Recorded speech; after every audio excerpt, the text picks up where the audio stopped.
Welcome in the world of learning. We are going to start a new question of the relation and function topic. The question is started with the MCQ type. The question is what? Let R be the relation on the set R. यहाँ पर बच्चों समझने वाली चीज क्या है? वो ये है कि R be the relation on the set R. इसका मतलब इस लाइन का समझ जाओ कि क्वेश्चन चीजें आसान लगने लगेंगी. ठीक है. आर क्या है? आर विद आर यहाँ पे एक रिलेशन है और वो भी किसमें? On the set R. तो इस बात का मतलब क्या है? पहली बात, ऑफ ऑल रियल नंबर्स. यहाँ पर ये जो आर है, ये बात तुम्हें समझनी होगी. ये जो आर है ये क्या है? रियल नंबर्स है. ठीक है. और ये वाला आर क्या है? ये रिप्रेजेंट करता है किसको? किसको रिप्रेजेंट करता है? रिलेशन को. ठीक है. तो R with the relation on the set R. अगर हम इसकी बेसिकली डेफिनेशन की बात करें तो ये डिफाइन क्या कर रहा है? ये डिफाइन इतनी लाइन क्या कर रही है कि R is a subset of R cross R. Cartesian product. ये क्या है? कार्टेशियन प्रोडक्ट है. यहां पर ये जो दोनों आर हैं ये क्या रिप्रेजेंट कर रहे हैं? Real numbers. और ये आर क्या रिप्रेजेंट कर रहा है? रिलेशन. ये समझने वाली बहुत इंपॉर्टेंट चीज है. ठीक है. आगे जो होना है वो तो हम लोग कर लेंगे, बहुत ही आसान है. तो क्वेश्चन करना क्या था कि R with the set of relation on the set R of all real numbers by A related to B. बात को समझना यहाँ पे. इसका मतलब क्या है? A related to B. If modulus of A minus B is less than और इक्वल 1 देन आर इज. तो पता करना है कि जो आर है, ये वाला आर बच्चों क्या है? ये रिप्रेजेंट कर रहा है रिलेशन को. तो बताओ रिलेशन आर इज क्या? रिफ्लेक्सिव, ट्रांजिटिव या सिमेट्रिक? या सिमेट्रिक, ट्रांजिटिव, नॉट रिफ्लेक्सिव, या फिर इक्विवेलेंस रिलेशन और reflexive, symmetric but not transitive. कोई एक इसका करेक्ट आंसर है. ठीक है. कोई एक तुम्हारा करेक्ट होगा. बट उससे पहले तुम्हें कंडीशन पता होनी, प्रॉपर्टीज क्या है रिफ्लेक्सिव की या सिमेट्रिक की या ट्रांजिटिव की. अगर हम बात करें रिफ्लेक्सिव की प्रॉपर्टीज की तो देखो चीजें समझनी है ना. तो रिफ्लेक्सिव प्रॉपर्टी क्या होती है कि जो भी डबलेट्स है, या हम कहें कि आपका ऑर्डर्ड पेयर के जो कंपोनेंट है तुम्हारे, वो दोनों कैसे होने चाहिए? सेम होने चाहिए. मतलब कि ए कॉमा ए जो भी होना चाहिए, ए कॉमा ए जो होना चाहिए वो बिलोंग करना चाहिए रिलेशन आर से. ये क्या है? हम इसीलिए बोल रहे हैं यहाँ पे आर जो है वो रिलेशन है. ठीक है. बट फॉर ऑल जितने भी ए होने चाहिए वो किससे बिलोंग करने चाहिए? रियल नंबर से. ये आर क्या रिप्रेजेंट कर रहा था? रिलेशन को रिप्रेजेंट कर रहा है. और जितने भी स्मॉल ए बनेंगे, मतलब जितने भी सेम कंपोनेंट होंगे, ठीक है, पहला कंपोनेंट और दूसरा कंपोनेंट दोनों के दोनों सेम होने चाहिए. तो पहली बात ये हो गई. दूसरी चीज, अगर हम बात करें सिमेट्रिक की, किसकी बात करें? सिमेट्रिक की. तो सिमेट्रिक की कंडीशन क्या होती है बच्चों? सिमेट्रिक की कंडीशन होती है कि अगर सबसे पहले तो कोई दो एलिमेंट आपको लेने होंगे, वो भी कहां से लोगे? रिलेशन से. चलो कोई दो एलिमेंट ले लिया. लेट कोई दो एलिमेंट ले लिए, ए कॉमा बी बिलोंग कर रहे हैं किससे? Real numbers. ठीक है. पहली बात ये तुम्हें समझना है कि दो कंपोनेंट तुम्हें लेने हैं, वो भी कहां से लेने हैं? कहां से? Real numbers. वो दोनों कहां से होने चाहिए? रियल नंबर होने चाहिए. कहां से? इसके पार्ट होने चाहिए. आप ऐसे समझ जाओ.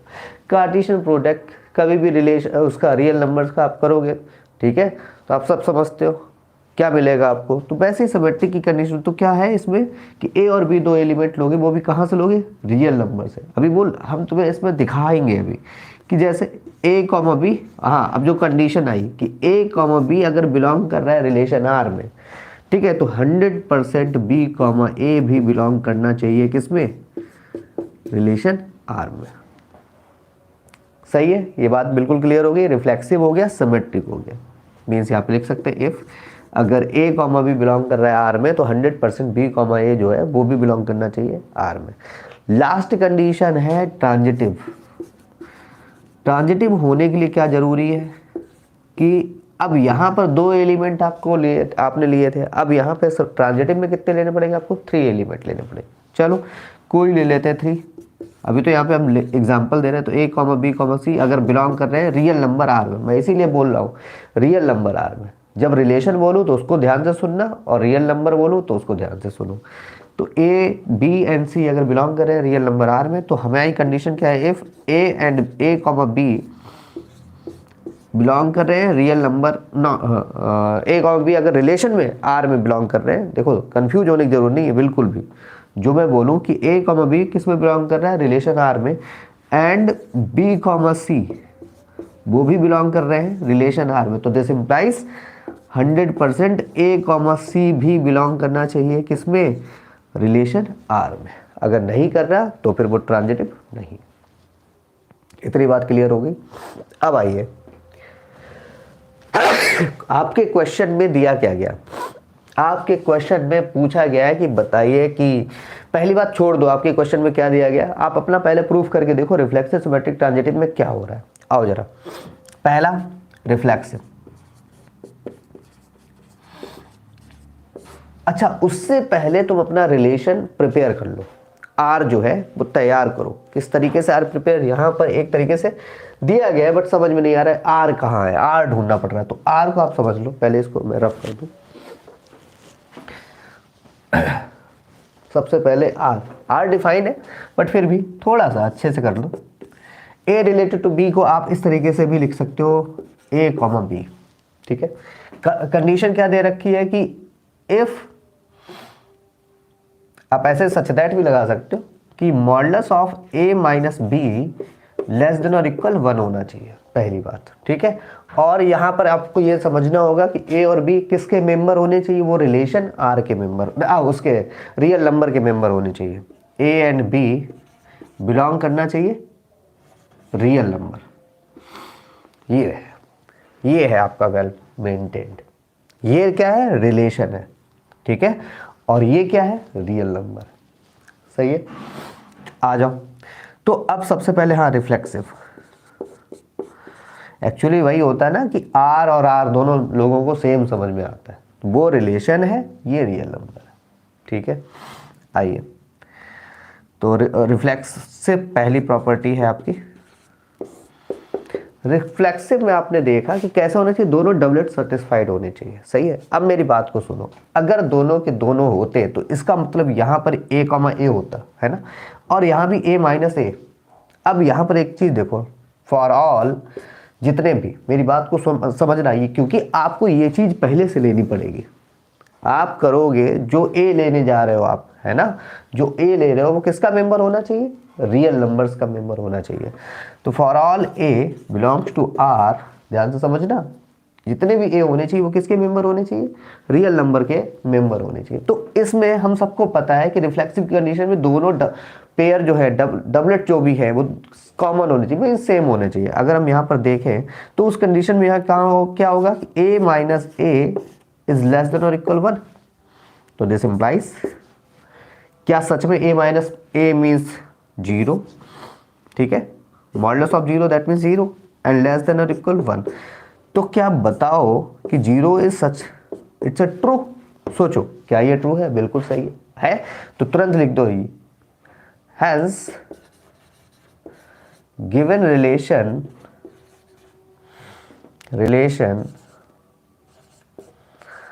आप यहां पे ये भी कंडीशन लिख सकते हो कि ए कॉमा ए, अपनी वो वाली कंडीशन लिख सकते हो कि ए कॉमा ए इतने में, ए कॉमा ए बिलोंग कर रहा है किसमें, आर में, है ना, अकॉर्डिंग टू दिस।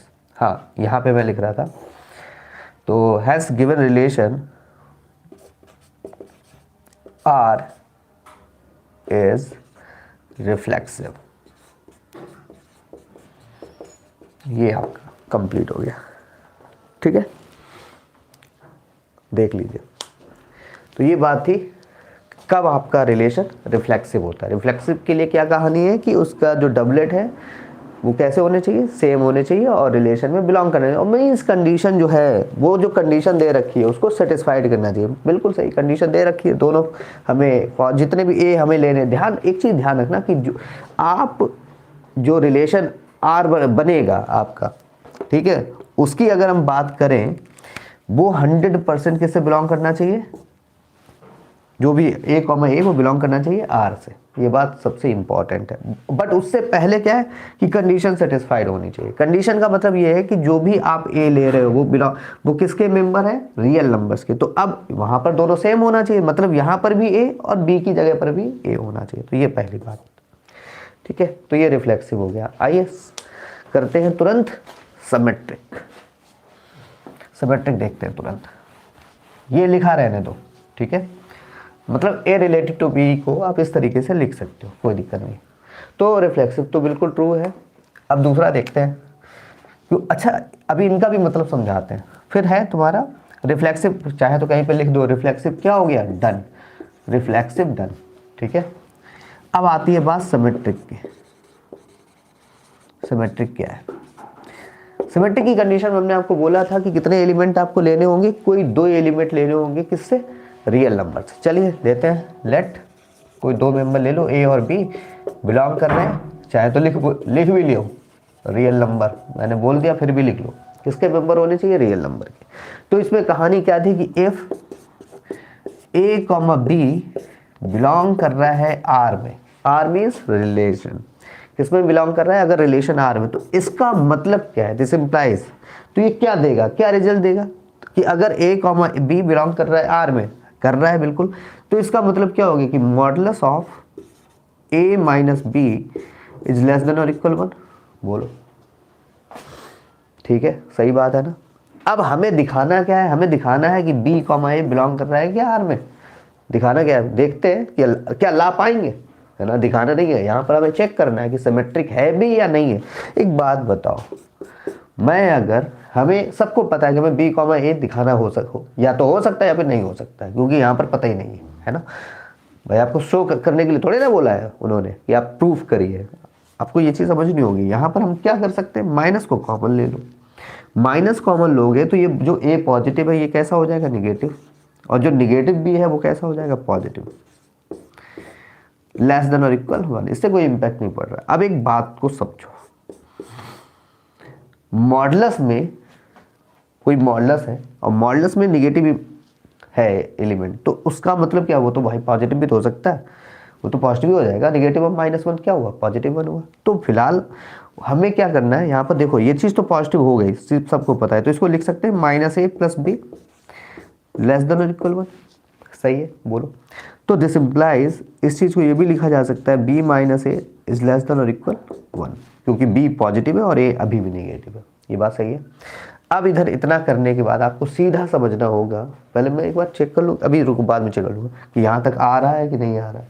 तो modulus of b - a belong कर गया किसमें, लेस देन और इक्वल 1 हो गया। अब एक बात को समझना कि अगर a, b था तो modulus of a - b less than और इक्वल 1, b, a होता तो क्या हो जाता कि b - a लेस, क्या वही है, अरे ये तो वही है। तो इसका मतलब क्या है, आप यहाँ पे लिख सकते हो, क्योंकि जगह नहीं हमें लग रहा है कि शायद नीचे जगह ना हो, तो इसका मतलब ये हो गया कि b, a हुआ वो ऑटोमेटिक बिलोंग करेगा रिलेशन r में। तुरंत प्रूफ हो गया ये। मैं एक बार चेक कर लूँ कि आपको दिख रहा है, मैं एक बार चेक कर लूँ।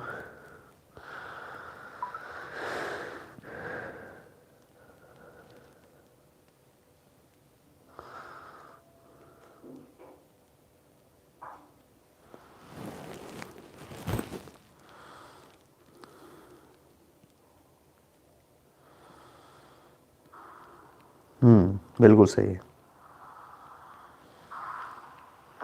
बिल्कुल सही है, आपको बिल्कुल दिख रहा है, किसी तरह कोई दिक्कत नहीं है। बिल्कुल सही है, आपको बिल्कुल दिख रहा है, किसी तरह कोई दिक्कत नहीं है। बिल्कुल सही है, आपको बिल्कुल दिख रहा है, किसी तरह कोई दिक्कत नहीं है। ये सही है, मैच करने का ऑप्शन है। ये सही है, मैच करने का ऑप्शन है। ये सही है, मैच करने का ऑप्शन है।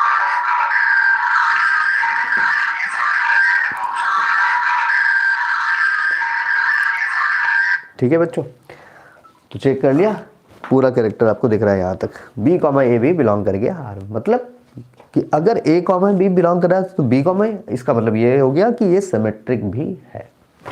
आइए लास्ट केस रह गया 3 एलिमेंट, तो कोई 3 एलिमेंट ले लेते हैं। If a, b and c belong कर रहा है रियल नंबर में। किस में बिलोंग कर रहा है बच्चों? रियल नंबर में अगर बिलोंग कर रहा है तो इसका मतलब क्या था कि इफ हेयर, अगर बेटा ए और बी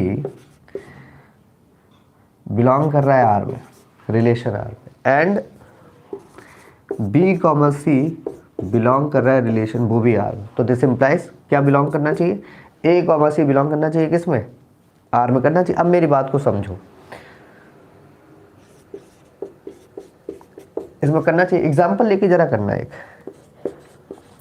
देखो 1,2 बिलोंग कर रहा है आर में, सही है? कर रहा है या नहीं कर रहा है? 1,2 बिलोंग कर रहा है आर में। अब इसका मतलब क्या है? एंड 2,3, देखो दोनों एलिमेंट इनके, ये दोनों कंपोनेंट कैसे होने चाहिए? सेम होने चाहिए। 2,3 भी बिलोंग करा दो किसमें? आर में, सही है? इसका मतलब क्या था कि अगर 1,2 बिलोंग कर रहा है आर में, तो इसका मतलब क्या है? इसका मतलब ये हो गया कि मॉडुलस ऑफ 1 - 2 कैसा होना चाहिए? अगर 1,2 बिलोंग कर रहा है रिलेशन आर में, तो इसका मतलब क्या होगा? ये बताओ, इधर कहाँ गया? हाँ, यहाँ पे देखो कहाँ लिखा है, हम लोगों ने रिलेशन आर हटा दिया। रुको, चलो लिख दूँ दोबारा, इसको फिर से लिखते हैं।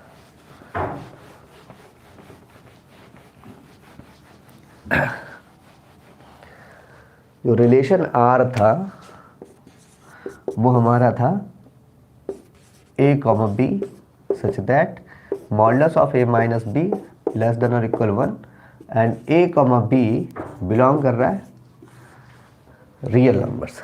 हमें लास्ट प्रॉपर्टी प्रूव करनी है, that is called the transitive. Transitive के बारे में देखते हैं क्या है, ट्रांजिटिव है भी या नहीं है। ट्रांजिटिव का केस देखो, क्या था कि a कॉमा बी, पहली बात तो 3 एलिमेंट लो, सबसे पहले a B and C belong कर रहे हैं रियल नंबर में, ठीक है? तो पहली कंडीशन क्या थी कि if A comma B belong करे आर में, रिलेशन आर में, एंड बी कॉमा सी वो भी बिलोंग कर जाए रिलेशन आर में, तो this implies A comma C check करना होगा क्या रिलेशन आर में बिलोंग कर रहा है। आओ जरा एग्जांपल लेके करो इसको।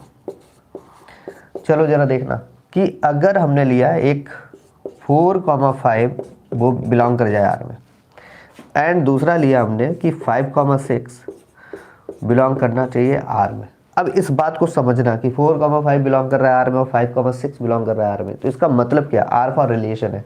इसका मतलब है कि अगर 4,5 बिलोंग कर रहा है आर में और 5,6 बिलोंग कर रहा है आर में, तो इसका मतलब क्या है कि ए कॉमा सी चेक करो क्या बिलोंग कर रहा है आर में, मतलब 4,6 बिलोंग कर रहा है आर में, चेक करो जरा। अब जरा समझो यहाँ पे कि अगर 4,6 बिलोंग कर गया आर में तो ये ट्रांजिटिव हो गया। आओ जरा देखो, तो 4,6 का मतलब ये हुआ कि मॉडुलस ऑफ 4 माइनस 6 तभी तो हुआ, क्या लेस देन और इक्वल 1 है? आओ जरा देखो, ये क्या हो गया? -2 लेस देन और इक्वल 1, क्या ये पॉसिबल है? क्या ये 2 लेस देन और इक्वल 1 है? चेक करो, बिल्कुल नहीं है, होगा ही नहीं, सही है? 2 लेस देन और इक्वल 1 क्या ये पॉसिबल है? नॉट पॉसिबल, ठीक है? तो इसका मतलब ये हो गया कि तुम्हारा a comma C does not belongs to R, सही है? या आप यहाँ पे कह सकते हो कि 4,6 can not belongs to relation R. तो जब नहीं है तो बेटा ट्रांजिटिव की प्रॉपर्टी हो गई फेल। तो अब क्या बचा? अब आओ, अब तुम्हारे पास बचा रिफ्लेक्सिव। बात को समझना, यहाँ पे तुम्हारे पास रिफ्लेक्सिव था, तुम्हारा रिफ्लेक्सिव था, और दूसरा क्या था तुम्हारा? सिमेट्रिक था, बट ट्रांजिटिव था। तो तुम्हारी कहानी क्या हो गई? रिफ्लेक्सिव ट्रांजिटिव, ये तो फेल ही हो गया, ट्रांजिटिव तो है ही नहीं, पहला वाला कैंसिल। सिमेट्रिक ट्रांजिटिव, फिर से ट्रांजिटिव कैंसिल, ट्रांजिटिव है ही नहीं भाई। N equivalence relation is that relation if the relation is reflexive, symmetric and transitive. तो ये भी फेल हो गया। लास्ट वाले से उम्मीद है कि रिफ्लेक्सिव भी है, सिमेट्रिक भी है, बट नॉट ट्रांजिटिव। करेक्ट है लास्ट वाला, डी, बिल्कुल करेक्ट है। ठीक है बच्चों, तो ये था आपका। चलिए अदर पार्ट करते हैं।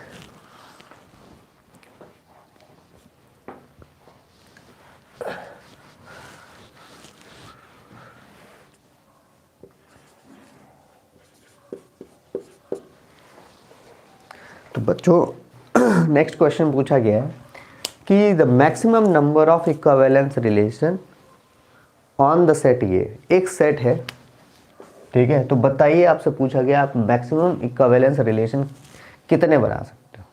इक्विवेलेंस रिलेशन का मतलब रिफ्लेक्सिव भी होना चाहिए, सिमेट्रिक भी होना चाहिए और ट्रांजिटिव भी होना चाहिए। बताइए तो मैक्सिमम कितने बना सकते हो। अच्छा मिनिमम भी बता देना कितने बना सकते हो। चलो तो पहली बात तो मैक्सिमम के लिए हम लोग कर रहे हैं कि आप कितने इक्विवेलेंस रिलेशन बना सकते हो। तो पहला वाला हम बना दे रहे हैं, तुम्हें दिखाते हैं कितने कितने बना सकते हो। पहला वाला तो ऐसे ही बन जाएगा। कैसे बनेगा, देखो रिफ्लेक्सिव तो होनी चाहिए, मतलब 1 1 भी होना चाहिए, 2 2 भी होना चाहिए और 3 3 भी होना चाहिए, ठीक है। ये सब कैसे मिलते हैं, अगर इसका आप कार्टेशियन प्रोडक्ट करें, मतलब A क्रॉस A करें तो आप सबको पता है क्या क्या मिलता है, 1 1 1 2 ऐसे करके मिलते हैं। तो मैं सारे नहीं करने जा रहा हूँ अब तुम 12th में तुम्हें पता है। तो पहला रिलेशन तो यही हो गया। अब मिनिमम की बात करें तो पहले एक ही, तो अभी देखो यहाँ पर अगर हम बात करें तो ये तुम्हारा मिनिमम भी है, केवल एक रिलेशन है जो मिनिमम, बट मैक्सिमम कितने बना सकते हो, है ना। तो अब ये रिफ्लेक्सिव भी है, सारे डबलेट्स भी होंगे, सिमेट्रिक भी है। एक 1 गाँव 1 अगर बिलोंग कर रहा है तो इसका मतलब A कॉमा B अगर बिलोंग कर रहा है आर में, रिलेशन आर में, तो B कॉमा A भी कर रहा है, हाँ बिल्कुल कर रहा है, समझ गए। और ट्रांजिटिव भी यही है, मतलब रिफ्लेक्सिव सिमेट्रिक ट्रांजिटिव के लिए मिनिमम में अगर हम बात करें तो एक रिलेशन आप बना के काम चला सकते हो। तो मिनिमम में तो आंसर हो गया 1, बट मैक्सिमम पूछा है तो कितने बना सकते हो आप। R2 1 1 2 2 3 3, ठीक है, 1 2 2 1, एक ही हो गया, R1 R2 हो गया। R3 का तीसरा रिलेशन कौन सा बना सकते हो, 1 1 2 2 3 3 1 2, ऐसा करते हैं 1 3, है ना, और 3 1, ये भी तो है, सही है। फिर अगला वाला R4, भाई एक बार 1 2 ले लिया, एक बार 1 3 ले लिया, अब की बार क्या ले लेंगे, 2 3 ले ले, है ना। R4 में क्या क्या हो सकता है, ये तो रहेंगे ही रहेंगे, पहले 3 तो रहेंगे ऑर्डर्ड पेयर, 2 2 3 3। मैक्सिमम में पूछ लिया है तो बताओ कितने बनेंगे, 1 1 हो गया, 2 2 हो गया, 3 3 हो गया। हम यहाँ पे कॉन्सेप्ट भी दे रहे हैं, और अब ऐसे तो डायरेक्ट बताया जा सकता है, बट फिर भी दूसरा 2 3 और 3 2। अच्छा हम थोड़ा सा समझा भी देते हैं कैसे इसमें, कि कैसे ये रिलेशन जो है वो इक्विवेलेंस रिलेशन होगा। इक्विवेलेंस रिलेशन का मतलब रिफ्लेक्सिव तो होना ही चाहिए, सारे डबलेट्स हैं अवेलेबल, जो सेट ए है उसके सारे मेंबर हैं इसमें, बिल्कुल है, 1 भी है 2 भी है और 3 है, चाहे चेक कर लो, 1 भी है 2 भी है और 3 है, सबके डबलेट का मतलब सबके दोनों कंपोनेंट कैसे होने चाहिए, सेम होने चाहिए, है बिल्कुल। अब नेक्स्ट बात आती है किसकी, कि आपके सिमेट्रिक में कहानी क्या थी कि A कॉमा B अगर बिलोंग कर रहा है R में तो B कॉमा A भी बिलोंग करना चाहिए। आओ इन दोनों को तो छोड़ दो, ये तो है ही है। हाँ 2 कॉमा 3 अगर बिलोंग कर रहा है R में तो बताओ कि 3 कॉमा 2 है, हाँ है, ये देखो। अब लास्ट बचा आपका, मतलब 3 कॉमा 2, आप चाहे तो देख लो, 3 कॉमा 2 है तो इसका चेंज करोगे तो 2 कॉमा 3 क्या है, हाँ है, सही है। और चेक कर लो क्या ट्रांजिटिव, चलो 2 कॉमा 3 लिया, 3 कॉमा 2 लिया, ठीक है, 2 कॉमा 3 और 3 कॉमा 2 ले रखा है, तो बताओ कि 2 कॉमा 2 अवेलेबल है, बिल्कुल है। जैसे A कॉमा B बिलोंग कर रहा है में, B कॉमा C, तो क्या A और C बिलोंग कर रहा है, बिल्कुल है। आखिरी बचा R5 तो उसमें जो बचे सारे लिख दो, 1 1 2 2, ये ही बड़ा इंटरेस्टिंग है, 3 3, फिर 1 2 2 1, मतलब इन सबको अब लेना है एक साथ, है ना, हो गया 1 3 3 1 2 3 और 3 2, खत्म। तो मैक्सिमम कितने बना सकते हो बेटा, 5, ये हो गया तुम्हारा, सही है। तो मैक्सिमम में 5 और मिनिमम में केवल 1। तो चलिए बच्चों, सबसे इम्पोर्टेंट क्वेश्चन का टाइम है, 1 मार्क्स का मिलने का पूरा चांस है। आइए देखते हैं। क्वेश्चन है कि अगर A जो है x, y, z है, मतलब एक A सेट है और उसके मेंबर हैं x, y, z, और B एक सेट है जिसके मेंबर है A और B, then number of onto function from A to B. तो बताओ ऑन टू फंक्शन आप कितने क्रिएट कर सकते हो फ्रॉम ए टू बी? 4 5 6 7, है ना। अब बात आती है कि ऑन टू फंक्शन होता क्या है। जितने भी मेंबर हैं किसके, कोडोमेन के, all the element of codomain has pre image in domain. किस में रखने चाहिए प्री इमेज? वो डोमेन में रखना चाहिए, है ना, बहुत जरूरी है। जितने भी एलिमेंट किसके हैं, कोडोमेन के, कहीं ना कहीं उनकी प्री इमेज होनी चाहिए किसमें, डोमेन में। हमें वो सब नहीं देखना, हमें यहाँ पे बताने कि कितने number of onto function आप क्रिएट कर सकते हो जब एलिमेंट कुछ ये हो, ठीक है। तो उसके लिए हमने फार्मूला प्रिपेयर किया है। फार्मूला क्या है, यहाँ पर सबसे पहली चीज कि आपको ये पता करना होगा कि number of element in set ए हैं कितने, कितने हैं बेटा, 3। इसको हमने रिप्रेजेंट किया हुआ है स्मॉल m से। दूसरा है कि number of element in set B कितने हैं, है 2, और उसको रिप्रेजेंट किया है n से, ठीक है। किससे रिप्रेजेंट किया है, n से। बात को समझना। अब यहाँ पर इसमें दो प्रॉपर्टी हैं और ये दोनों आप ध्यान रखिएगा कि अगर m की वैल्यू लेस देन n हो तो 0 हो गया, तो ऑन टू फंक्शन कितने हो जाएंगे, 0।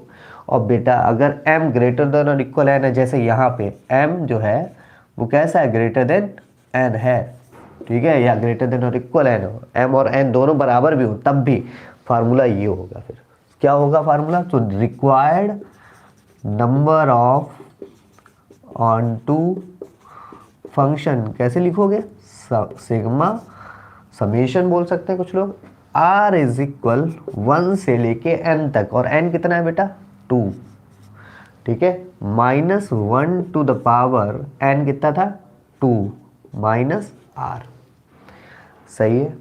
फिर n कितना है, फिर से देखो n फॉर n हमारा 2cr, और फिर r की वैल्यू कितनी है, r की वैल्यू तो पता ही नहीं है, और m पता है, m कितना है, r to the power m लिखा है, m की वैल्यू कितनी है, 3। अब समझो यहाँ पर समेशन क्या रिजल्ट देगा, ये तुम्हें दिखाएगा एडिशन। एडिशन कैसे कि r की वैल्यू कहाँ से कहाँ तक है, 1 से लेके 2 तक। मतलब अगर जो आपके r होंगे, r क्या लिखोगे, एक बार 1 लिखोगे और सेकेंड टाइम जब एडिशन करोगे तो 2 लिखोगे। तो अगर फर्स्ट टाइम आप लिख रहे हो तो क्या हो जाएगा, -1 टू द पावर 2 माइनस 1, सही है। एडिशन ऐसे करते हैं। फिर और इधर अगर करोगे तो -1 टू द पावर 2 माइनस 2, क्योंकि r की वैल्यू अब कितनी हो गई बेटा, 2, ठीक है। अगर r इक्वल 1 2 3 तो एक और प्लस लगा के तुरंत आप करते 2 माइनस 3। फिलहाल यहाँ पर तो 2 ही तक है, तो -1 टू द पावर 2 माइनस 1 हो गया, 2c1 हो चुका है क्योंकि r की वैल्यू है 1, और फिर से r 1 टू द पावर 3, सही है। -1 टू द पावर 2 माइनस 2 हो गया, फिर उसके बाद कितना था, 2c2, सही है, और 2 टू द पावर है 3। बोलो यहाँ तक क्लियर हो गया। -1 टू द पावर कितनी हो जाएगी, 1। इसको मैं रफ ही कर दूं क्या, या अब चलो इधर का पार्ट मैं रफ कर देता हूँ क्योंकि इसकी ज़रूरत हमें है नहीं,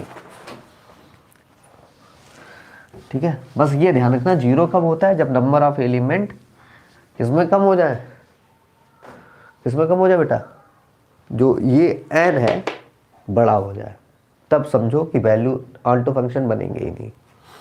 हाँ तो बच्चों यहाँ पर -1 टू द पावर 2 माइनस 1 कितना होता है, -1 to the power 2 minus 1 is -1 to the power 1, सही है। फिर क्या बचा, 2c1। अब 2c1 का मतलब NCR। फार्मूला क्या होता है NCR का, NCR का फार्मूला मैं यहाँ लिखता हूँ, NCR क्या होता है, परम्यूटेशन कॉम्बिनेशन का यूज है इस फंक्शन यहाँ पे, n factorial upon r factorial into n minus r factorial, सही है। आओ तो -1 to the power 1 2 factorial upon, वैसे लिखो जैसे 2cr क्या 2c1 है तो यहाँ पे NCR, तो तुरंत हो जाएगा 2 फैक्टोरियल, n की जगह पर 2 अपॉन r की जगह पर 1 factorial into n minus r, मतलब 2 माइनस 1 फैक्टोरियल हो गया, ठीक है। अब इंटू 1 टू द पावर 3 तो 1 ही होती है, प्लस यहाँ पर आओ, -1 to the power 2 - 2 0, -1 to the power 0, 2c2, तो 2c2 की वैल्यू कितनी हो जाएगी बच्चों, 2 factorial upon 2 factorial into 2 - 2 factorial और इंटू बहुत इंपॉर्टेंट चीज़ 2 to the power 3, 2 to the power 3 is 8। वहाँ तक दिख रहा है तुम्हें? हाँ दिख रहा है, 2 टू द पावर 3 इज 8। सही है, 2 टू द पावर 3 हो गया हमारा 8। आओ देखो इधर, -1 to the power 1 -1, 2 factorial upon 1 factorial into 2 - 1 is 1 factorial. सही है, तो 1 फैक्टोरियल की वैल्यू कितनी होती है, वो तो 1 ही होती है ना, और plus -1 to the power 0 1 into 2 factorial is 2 factorial upon 2 factorial into 2 - 2 is 0 factorial into 8। सही है, अब आओ जरा देखो, -1, अब देखो 1 फैक्टोरियल तो वैल्यू 1 ही होती है, 1 फैक्टोरियल फिर से वैल्यू 1, तो 1 इंटू 1 इसे कोई मतलब ही नहीं बचा माइनस का, और 2 फैक्टोरियल की वैल्यू कितनी होती है -1, 2 इंटू 1। सही है, अपॉन में 1 प्लस 2 फैक्टोरियल कैंसिल आउट हो गया, 0 फैक्टोरियल की वैल्यू होती है बेटा 1। ठीक है, तो माइनस का 2 और प्लस का 8, आंसर इज 6। तो इसका करेक्ट आंसर जो होगा वो होगा पार्ट सी 6। ये मैंने तुम्हें दिया है होमवर्क के लिए, सेम क्वेश्चन है, सेम फार्मूला अप्लाई करिए, है ना। यहाँ पर नंबर ऑफ एलिमेंट m की वैल्यू हो जाएगी 4 और n की वैल्यू हो जाएगी 3। ठीक है, और इसको कुछ लोगों ने दूसरे फार्मूले को क्रिएट किया हुआ है, उससे अगर कर रहे हो ना तो 100% गलती हो रही है, चेक कर लेना। ठीक है, तो ये है तरीका कि ऑन टू फंक्शन आप निकाल सकते हो। ना आए समझ में तो एक बार और आप कमेंट कर सकते हो। अब आइए दूसरे क्वेश्चन की तरफ। ये क्वेश्चन आपका होमवर्क है।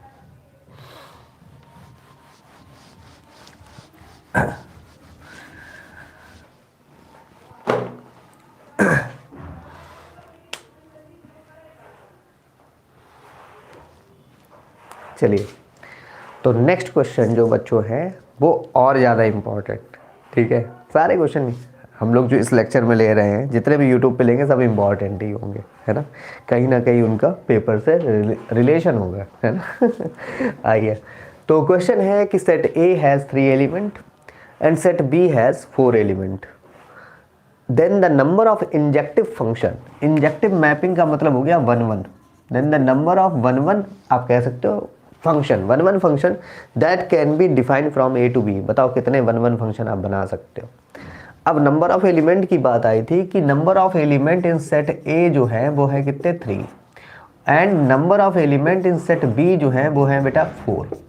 आप अपने कॉन्सेप्ट में देखो कि अगर यहाँ पर एक बात को समझने वाली है कि इस केस में तुम क्या ले रहे हो वो देखने वाली है। इसमें n जो है, ये चीज़ जो है m था और ये था हमारा n। ठीक है, तो यहाँ पर बड़ा कौन है वो देखो। m हमेशा से हम लोग फर्स्ट वाला ले रहे हैं, जो भी सेट ए है उसको हम लोग पहले वाले लेक्चर में भी m लिया था फिर से। यहाँ पर ये देखो कि बड़ा कौन है, यहाँ पर देखो कौन है, here m is less than और इक्वल n, बड़ा कौन है 4, है ना। तो कंडीशन क्या हो जाएगी, सो रिक्वायर्ड 1 1 फंक्शन, 1 1 फंक्शन या इंजेक्टिव फंक्शन, 1 1 फंक्शन क्या हो जाएंगे हमारे npm, n बताओ कितना बेटा 4, pm m फॉर 3। अब यहाँ पर एक बात समझने वाली है कि npr होता क्या है। एक्चुअली फंक्शन हम लोगों ने कॉम्बिनेशन में पढ़ रहा था, परम्यूटेशन में भी पढ़ा था कि npr क्या होता था, n factorial upon n minus r factorial, ये होता था।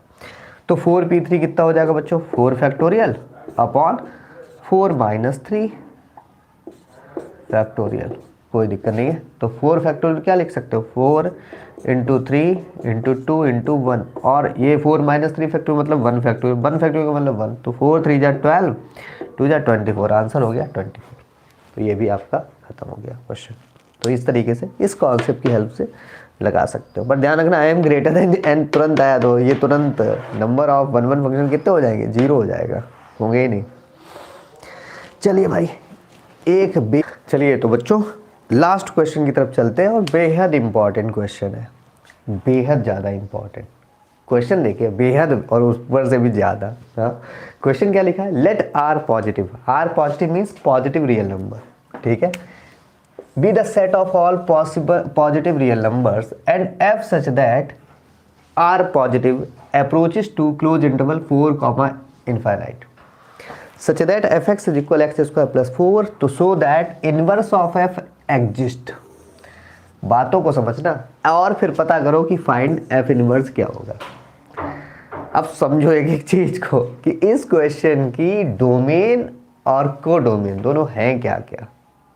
आओ दिखा हेयर एक मतलब क्वेश्चन का मतलब ही क्या है और ये इंपॉर्टेंट कैसे हो गया। Here f such that R approaches to R positive approaches to close interval 4, infinity। तो इसका मतलब ये है कि ये जो डोमेन है इसकी वो कैसी है, positive real number. Positive real number means 0, 1, 1.5, 2 वो सारे है ना। और ये क्या है, हमारी कोडोमेन है। कोडोमेन बेटा कितनी लेनी है, कोड मतलब अगर हम देखें तो इसको समझें और डीपली समझें तो x जो भी होंगे या x1 x2 जो भी होता है वो डोमेन के मेंबर। और जो कोडोमेन हुआ वो बाई जितने भी होंगे वो सारे कोडोमेन के मेंबर।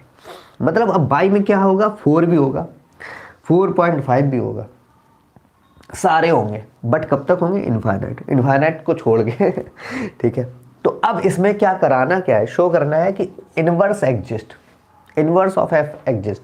मतलब ये है कि इनवर्स तब एग्जिस्ट होगा किसी भी फंक्शन, कोई भी फंक्शन इन्वर्टिबल हो सकता है, या यहाँ पे लिख देते हैं फंक्शन इज इन्वर्टिबल। तो फंक्शन इन्वर्टिबल तब होगा जब वो 1 1 और ऑन टू, मतलब एफ इनवर्स एग्जिस्ट तब करा पाओगे जब कैसा होना चाहिए, 1 1 और ऑन टू। और तुरंत तुमने लिखा फंक्शन, यहां पे चाहो तो लिख दो function is exist, function is inverse,